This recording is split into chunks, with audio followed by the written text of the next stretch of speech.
আসসালামু আলাইকুম রহমতুল্লাহ। আলহামদুলিল্লাহ ওয়াসসালাতু ওয়াসসালামু আলা রসুলিল্লাহ।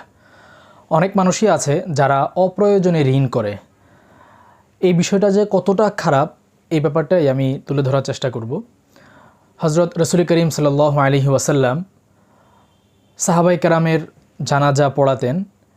যখনই তিনি কোনো জানাজার নামাজে যেতেন, শুরুতে তিনি জিজ্ঞাসা করতেন যে হাল আলাইহি দাইনুন, তার কি কোনো ঋণ আছে? যদি বলা হতো যে হ্যাঁ তার ঋণ আছে, তখন আর রসুল করিম সাল্লাল্লাহু আলাইহি ওয়াসাল্লাম তার জানাজা পড়াতেন না। তো একবার এক সাহাবীর জানাজায় গেলেন, যাওয়ার পরে তিনি নামাজ পড়ানোর জন্য অগ্রসর হলেন। এরপরে জিজ্ঞাসা করলেন যে তার কি কোনো ঋণ আছে? যখন বললেন যে হ্যাঁ, যে তার 2 দিনার পাওনা আছে তার, তখন রসুল করিম সাল্লাল্লাহু আলাইহি ওয়াসাল্লাম পিছিয়ে আসলেন এবং অন্য কাউকে তার জানাজার সালাত পড়ার জন্য আদেশ করলেন। তো এই দৃশ্য দেখে সাহাবায়ে কেরাম রাদিয়াল্লাহু তাআলা আনহুম কিছুটা বিচলিত হয়ে গেলেন। তখন আবু কাতাদা আল আনসারী রাদিয়াল্লাহু আনহু এসে বললেন যে তার যেই 2 দিনার যে ঋণ আছে সেটা আদায় করার দায়িত্ব আমি গ্রহণ করলাম।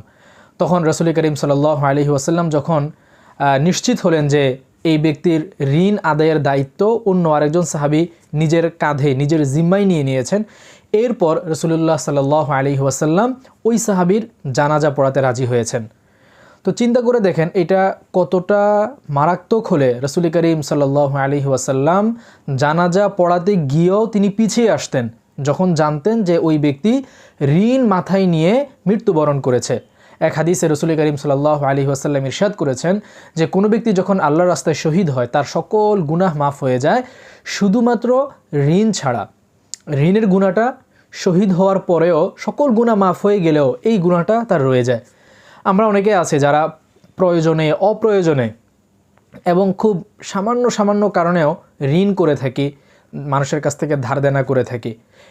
এটা উচিত না। আসলে সর্বোচ্চ চেষ্টা করা, যত সম্ভব মানুষের কাছ থেকে ধার করা, ঋণ করা থেকে দূরে থাকা।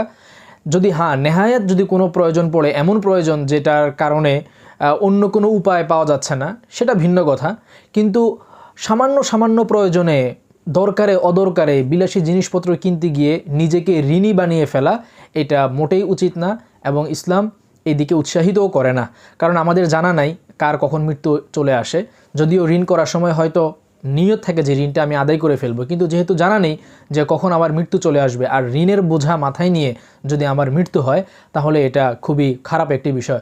এই কারণে আমরা চেষ্টা করব সর্বোচ্চ ঋণ থেকে যত দূরে থাকা যায়। আল্লাহ রাব্বুল আলামিন আমাদের সবাইকে তৌফিক দান করুন, আমিন। আসসালামু আলাইকুম ওয়া রাহমাতুল্লাহি ওয়া বারাকাতুহু।